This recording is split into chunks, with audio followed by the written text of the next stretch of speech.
Hello. അപ്പോൾ ഒരു Sunday vlog കണ്ടാലോ? ഡ്യൂട്ടി ഉണ്ട് കേട്ടോ. അപ്പോൾ ഡ്യൂട്ടിക്ക് പോകുന്നതിന് മുമ്പായിട്ട് കടലയൊക്കെ ഒന്ന് ഉപ്പേരി വെച്ചു. ഇക്കാക്ക് ചോറ് കൊണ്ടുപോകാനുണ്ടായിരുന്നു. അപ്പോൾ തലേ ദിവസം മീൻകറി ഉള്ളതുകൊണ്ട് തന്നെ ഉപ്പേരി മാത്രം വെച്ചാൽ മതി. പിന്നെ അത് റസ്ലൂന് കുറച്ച് ഫ്രൂട്ട്സൊക്കെ കട്ട് ചെയ്തിട്ട് ഇവിടെ എടുത്ത് വെക്കാം കേട്ടോ. ഈ ഫ്രിഡ്ജിൽ ഇരിക്കാൻ തുടങ്ങിയത് ഇരിക്കൽ മാത്രമേ ഉണ്ടാവുള്ളൂ, ആളെടുത്ത് കഴിക്കാറൊന്നുമില്ല. അപ്പോൾ കിവി ഉണ്ടായിരുന്നു, പിന്നെ തണ്ണിമത്തൻ ഉണ്ടായിരുന്നു, കുറച്ച് ബദാമൊക്കെ ഉണ്ടായിരുന്നു. അപ്പോൾ എല്ലാം കൂടി ഇത് മിക്സ് ചെയ്തിട്ട് ഞാനൊരു ടിഫിൻ ബോക്സിലാക്കിയിട്ട് അവിടെ വെച്ചു. ഇനി അത് അവനെ എടുത്ത് കഴിക്കുമല്ലോ, വൈകുന്നേരം വരെ അങ്ങനെ നടന്ന് കഴിക്കാമല്ലോ. പിന്നെ ഇതാ ചോറൊക്കെ എന്താ പറയുക നിവർത്തി ഇക്കാക്കുള്ള ചോറാക്കുകയാണ്. ഞാനൊരു മടിയത്തെ ആയതുകൊണ്ട് തന്നെ ചോറ് കൊണ്ടുപോകില്ല കേട്ടോ. കാരണം എനിക്കും വേണമെങ്കിൽ കൊണ്ടുപോകാം, എനിക്ക് അവിടുന്ന് ഫുഡ് കിട്ടും, മെയിനായിട്ട് അതാണ് കാരണം.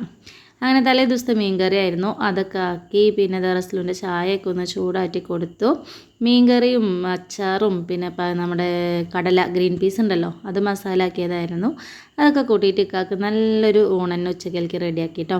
അപ്പം ഞാനൊക്കെയും കൂടി പോണ വഴിയിൽ റസ്ലുവിനെ മദ്രസയിൽ ഇറക്കി വിടാമെന്ന് പറഞ്ഞിട്ട് അവനതാ ഇവിടെ ഇറക്കി വിട്ടിട്ട് ഞങ്ങൾ രണ്ടുപേരും കൂടിയിട്ട് നേരെ ജോലിക്ക് പോവുകയാണ്. രണ്ടുപേരും കുറച്ച് ഡിസ്റ്റൻസ് ഉള്ളൂ കേട്ടോ, വർക്ക് ചെയ്യുന്ന സ്ഥലങ്ങൾ തമ്മിൽ. അങ്ങനെ ഇവിടെ എത്തി. 8-6 കേട്ടോ ടൈമിങ്. തിരിച്ച് വീട്ടിലെത്തിയിട്ടുള്ള കാഴ്ചയാണ് പിന്നെ ഈ കാണുന്നത്.